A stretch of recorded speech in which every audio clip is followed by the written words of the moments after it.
আজকে আজকে আমরা যখন পালাউমার অভয়ারণ্য দিয়ে যাচ্ছিলাম তখন একটা বড় দুর্ঘটনা হাত থেকে আমরা বাঁচলাম। তা আমাদের গাড়ির উইন্ডস্ক্রিনটা ভেঙে গেছে। হঠাৎ ওপরের একটা গাছের ডাল ভেঙে এই যে আমাদের গাড়ির সামনে যে কাঁচটা ভেঙে এই রকম অবস্থা হয়েছে। আর ভেতরে তো কাঁচগুলো ভয়ঙ্করভাবে ছড়িয়ে গেছে, অনেকেরই গাটা কেটে গেছে, ড্রাইভারের মাথাটাও কেটে গেছে দেখলাম কাঁচ পড়ে। তা আমাদের কার কোথায় কি হয়েছে এই মুহূর্তে বোঝা যাচ্ছে না, পরে গিয়ে বোঝা যাবে। এই অবস্থা ঠাকুরই বাঁচিয়ে দিয়েছে। যেভাবে হয়েছে একটা বড় অ্যাক্সিডেন্ট হতে পারত। ড্রাইভার যদি কোনোভাবে মানে বেসামাল হয়ে পড়তো তাহলে আমরা একটা বড় দুর্ঘটনায় পড়তাম। ঠাকুরই রক্ষা করে দিয়েছে,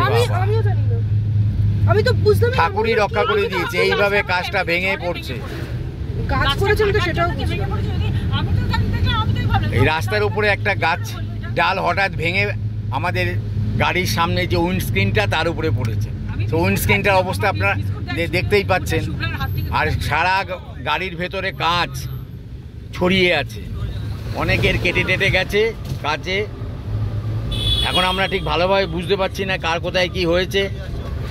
আমরা সামনে কোথাও গিয়ে পরিষ্কার করে তারপরে দেখব কি হলো। তবে ঈশ্বরের দয়ায় আমরা বেঁচে গেছি, না একটা বড় দুর্ঘটনা হতে পারত।